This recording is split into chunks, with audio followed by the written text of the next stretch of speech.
Hello student, कैसे आप सब। आई होप आप सब बहुत अच्छे होंगे। तो आज के इस वीडियो में हम एक्सरसाइज 5.2 के क्वेश्चन नंबर 7, 8 और 9 को सॉल्व करने वाले हैं, क्योंकि पिछले वीडियो में हम लोगों ने क्वेश्चन नंबर 6 तक को सॉल्व किया था।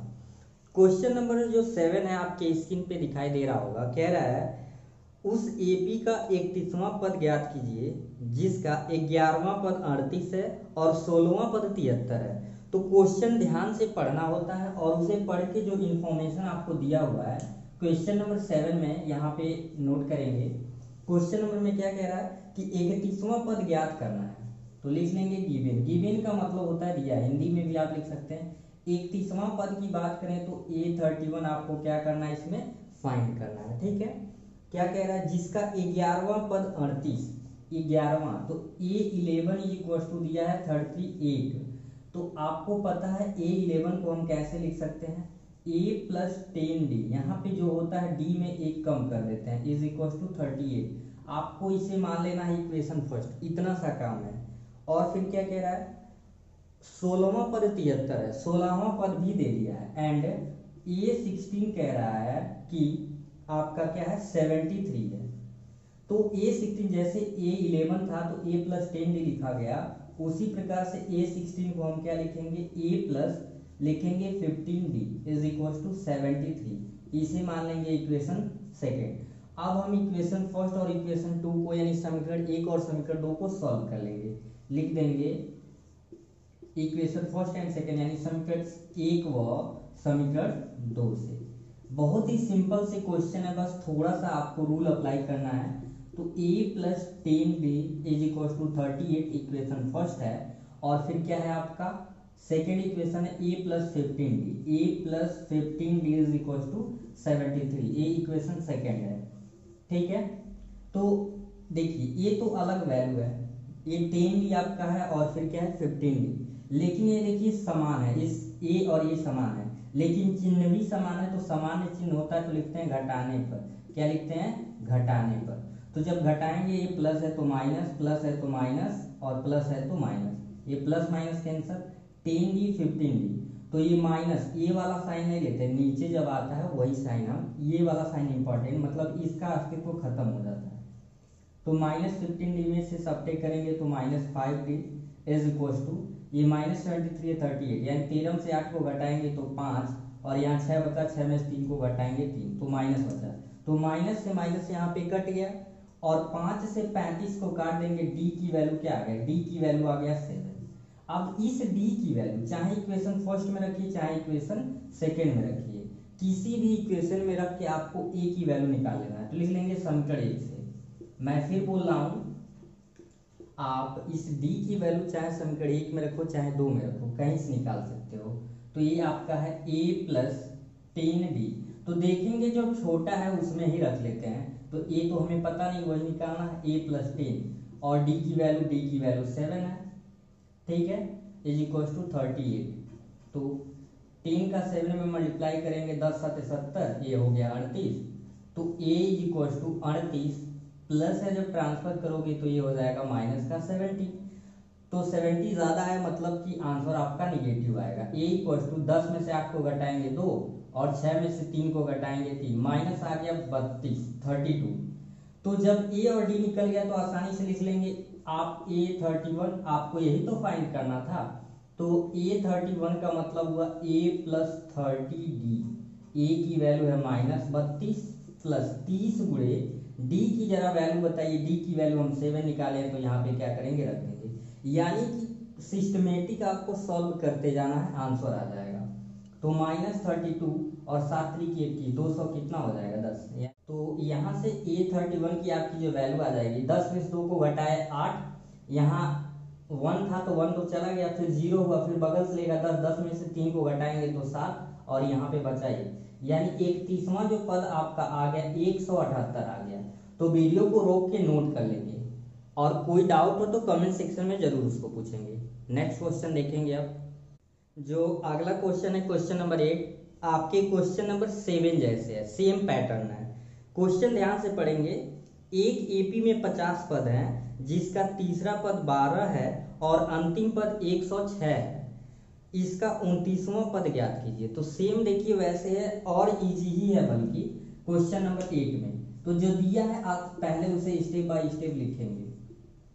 क्या कह रहा है कि एक एपी में 50 पद है, यानी एपी में 50 पद है तो उसे एन से नंबर ऑफ टर्म आपका दे दिया है 50 है।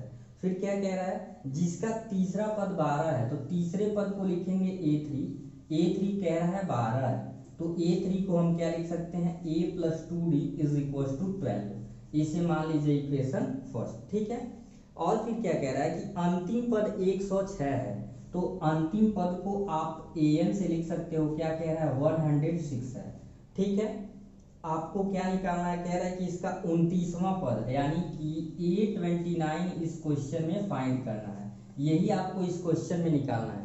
तो जब आपको ये पता चल गया क्या क्या दिया है और क्या निकालना है तो आसानी से सॉल्व कर लेंगे। मेन यही क्वेश्चन में पैटर्न होता है, ठीक है। n दे दिया था, a3 दिया था, तो a + 2d लिख दिए हैं। और आपको पता है अंतिम पद को चाहे हम l से रिप्रेजेंट करें चाहे n से, दोनों का फार्मूला सेम होता है। अब यहाँ पे an का फार्मूला या l का फार्मूला a + n - 1 × d = क्या हो जाएगा 106 हो जाएगा, ठीक है। अब जरा देखिए n की वैल्यू यहाँ पे रख सकते हैं, बिल्कुल रख सकते हैं। जब n की वैल्यू रख देंगे तो अभी ये दो समीकरण बनेगा, a और d निकाल लेंगे। n क्या है, n 50 है, तो a + n की वैल्यू यहाँ पे 50 - 1 × d = 106। तो a + 50 में से 1 को घटाएंगे तो ये हो जाएगा 49d = 106। ये हो गया समीकरण 2। अब करना क्या है आपको, समीकरण 1 और समीकरण 2 को एज यूजुअल जैसे अभी पिछले क्वेश्चन में सॉल्व किया गया है वैसे ही सॉल्व करेंगे। लिख देंगे समीकरण 1 व 2 से, समीकरण 1 व समीकरण 2 से। तो समीकरण 1 आप देखें अगर तो a + 2d = 12 है, और समीकरण 2 क्या है, a + 49d = 106। ये इक्वेशन आपका सेकंड है। अब आपको करना क्या है, समान चिन्ह है तो घटाने पे लिख देंगे, ये प्लस है इसके सामने लिखेंगे माइनस, प्लस है तो माइनस और फिर प्लस है तो माइनस, यहाँ पे लिख देना पड़ता है आपको घटाने पर। तो ये कट जाएगा, ये 2d है 49d है, तो 9 में से 2 को घटाएंगे तो क्या बचेगा -47d। ये माइनस में है, ज़्यादा है तो वैल्यू यही आएगा। 6 में से 2 को घटाएंगे तो 4 और 10 में से 1 को घटाएंगे 9, तो ये माइनस में आ गया। माइनस से माइनस काट दीजिए और 47 से हमको लगता है 2 बार में कट जाएगा, देख लेते हैं। 2 7 14, 2 चौको 8 1 9, यानी कि d की वैल्यू 2 आ गया। फिर वही इक्वेशन फर्स्ट या इक्वेशन सेकंड से आपको d की वैल्यू निकाल लेना। तो क्या करते हैं, देखते हैं कि कौन इक्वेशन छोटा है, वैल्यू जिसमें छोटा है। देखिए a + 2 = 12, यानी मान इसमें छोटा है, इसलिए समीकरण 1 लेंगे। लिख देंगे समीकरण 1 से, यानी कि आप स्टेप बाय स्टेप सॉल्व करते जाओ। मैक्सिमम इन क्वेश्चंस में ए और डी हमें फाइंड करना होता है। ए डी मिला कि सारे क्वेश्चन सॉल्व हो जाएंगे। तो जरा देखेंगे a + 2d = क्या है 12 है, तो a हमें निकालना है, d की वैल्यू 2 है = 12। तो a = 12, ये 2 का मतलब 2 दूना 4, प्लस उधर जाएगा तो हो जाएगा माइनस, यानी a की वैल्यू आपका 12 में से 4 को घटाएंगे 8 आ गया। तो जब a और d निकल गया तो क्या अब निकल जाएगा A29, क्या होगा A29 का मतलब हो गया a + 28d, मतलब a की वैल्यू 8 + 28 × d की वैल्यू क्या है 2 है, ठीक है। अगर नीचे दिखाई नहीं दे रहा होगा तो यहाँ पे लिख देते हैं। यहाँ पे आपका A29 = हो जाएगा 8 और प्लस 28 गुना क्या हो जाएगा 56, यानी कि A29 की जो वैल्यू आ जाएगी 8 6 कितना हो जाएगा 14, 64 हो जाएगा। तो इस तरीके से आप क्वेश्चन को आसानी से सॉल्व कर सकते हैं। क्वेश्चन नंबर 9 एक बहुत ही बढ़िया क्वेश्चन है, इसमें थोड़ा सा ट्रिक है, जो बढ़िया से पढ़ेगा समझ लेगा क्या कह रहा है। कह रहा है यदि किसी एपी के तीसरे और 9वें पद क्रमशः 4 और -8 है, तो जो पढ़ते हैं पहले लिख लेते हैं। क्वेश्चन नंबर 9 में देखिए आपका जो गिवन है, गिवन का मतलब दिया है।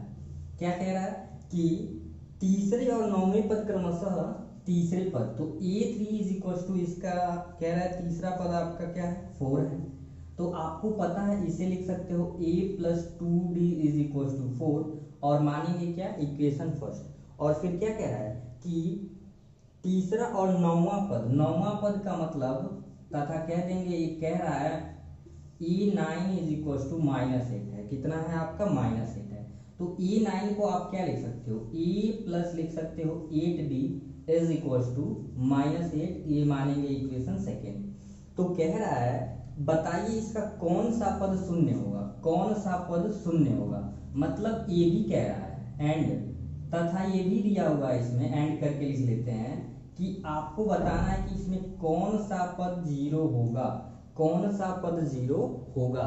इसका मतलब ये तो क्लियर हो गया कि an यानी अंतिम टर्म दे दिया है, लास्ट टर्म दे दिया है जीरो। बताना है कि नंबर ऑफ टर्म यानी कुल मिला जुला के n की वैल्यू निकालना है। A3 दिया था, A9 दिया था और कह रहा था इसका कौन सा पद जीरो होगा। तो यही इस क्वेश्चन में लॉजिक था कि an की वैल्यू क्या है? जीरो है। अब हम क्या करेंगे, समीकरण 1 और 2 को लेंगे। समीकरण 1 व समीकरण 2 से कोई भी दिक्कत हो तो आप जरूर उसको कमेंट सेक्शन में पूछें। तो समीकरण 1 व 2 अगर हम देखें तो a plus 2d is equal to 4 है इक्वेशन फर्स्ट, और ये क्या है? a plus 8d is equal to -8 equation second. आपको पता है देखिए सेम साइन है, तो अभी दोनों क्वेश्चन जो लगा है सेम वैसे ही क्या लिखेंगे घटाने पर। हमको लग रहा है कि अब लॉजिक आपको अच्छे से समझ आ गया होगा कि एपी के जो एन से रिलेटेड क्वेश्चन है यानी पदों की संख्या से रिलेटेड जो क्वेश्चन है कैसे लग रहा है। प्लस है तो माइनस, प्लस है तो माइनस। अब यहाँ पे देखिए माइनस है तो क्या लिखेंगे? प्लस रखेंगे। तो ये हो गया plus minus cancel, -8d 2d। तो 8 में से 2 को घटा देंगे लेकिन साइन क्या रहेगा? माइनस का। 8 और 4 क्या हो गया आपका? 12। तो सिंपली 6 से काट देंगे, d की वैल्यू यहाँ -6 है, ये 12 है, तो याद रखेंगे कट तो जाएगा लेकिन क्या रहेगा? निगेटिव रहेगा। तो d की वैल्यू आ गया -2 आपका। अब किसी भी समीकरण से, चाहे समीकरण 1 लो चाहे समीकरण 2 लो, फिर वही समीकरण 1 ही ले लेते हैं क्योंकि वो छोटा है। लिखेंगे समीकरण 1 से, समीकरण ये है a plus 2d is equal to 4। Value put करिए, a की वैल्यू निकालना है, d हम निकाल चुके हैं, d की वैल्यू है -2, तो यहाँ पे रख देंगे इज इक्वल टू 4, यानी a प्लस 2 का -2 में करेंगे तो -4 इज इक्वल टू 4। अब ध्यान देंगे कई लोग जल्दबाजी में कहेंगे कि -4 4 से फटाफट काट दो, नहीं, ये होगा a इक्वल टू, जो ज़्यादा ओवर स्मार्ट बनते हैं, कभी कभी बच्चे बहुत जल्दबाजी में क्वेश्चन सॉल्व करते हैं तो वही गड़बड़ी होती है। तो यहाँ देखेंगे 4 है, माइनस से ट्रांसफर करोगे क्या हो जाएगा? +4, यानी कि a equal to 8, a equal to 8। अब आपको क्या करना है, a और d तो निकल गया, अब लेंगे नाउ an लेंगे। आपको क्या लेना है? an equal to 0। अब यहाँ से n निकालेंगे, an का फार्मूला लिखेंगे an-1 इंटू डी। लॉजिक समझ आ जा रहा होगा क्योंकि अब देखो an हमें पता है दिया है, तो यहाँ से नंबर ऑफ टर्म हम यानी ये बता सकते हैं कौन सा पद जीरो होगा, और नंबर ऑफ टर्म दोनों का लगभग लगभग कंसेप्ट सेम ही होता है। अब यहाँ पे a की वैल्यू हम निकाले हैं, अभी a की वैल्यू 8 है, n निकालना है -1, d देखिए -2 है इज इक्वल टू 0। तो ये वाला पार्ट वीडियो को रोक के पहले इसको नोट कर लेंगे, मैं ये पार्ट इरेज कर रहा हूँ। तो अब यहाँ से आगे कंटिन्यू करते हैं, ये 0 के इक्वल ही है। अब जरा ध्यान से देखेंगे, ये 8 है प्लस -2 का n में करेंगे तो ये ध्यान देंगे प्लस माइनस -2n होगा, और -1 का -2 में करेंगे तो +2 इज इक्वल टू 0। तो जरा सॉल्व करते हैं, 8 है +2 तो ये 10 माइनस क्या होगा? 2n इक्वल टू हो जाएगा 0। अब क्या करेंगे, कांस्टेंट को उधर ट्रांसफर करेंगे, 2n इक्वल टू 10 है तो इधर आएगा -10। अब माइनस से माइनस काट दीजिए और 2 5 का क्या हो जाएगा? 10, यानी कि n की वैल्यू क्या आ गया? 5 आ गया। यानी यहाँ लिख सकते हैं अतः पांचवा पद इस एपी का पांचवा पद क्या होगा? 0 होगा। यही क्वेश्चन पूछ रहा था, यानी पदों की संख्या पूछे तब भी यही मेथड लगाएंगे, और ये पूछे कि कौन सा पद 0 होगा, 5 होगा, 8 होगा, तब भी यही रूल आपको क्या करना है? फॉलो करना है। तो आई होप आज के तीनों क्वेश्चन आपको बहुत अच्छे से समझ आ रहे होंगे। तो इस वीडियो को लाइक करें और ज़्यादा से ज़्यादा शेयर करें ताकि ज़्यादा बच्चे के पास पहुंच सके। तो फिर मिलेंगे नेक्स्ट क्वेश्चंस में, तब तक के लिए थैंक यू।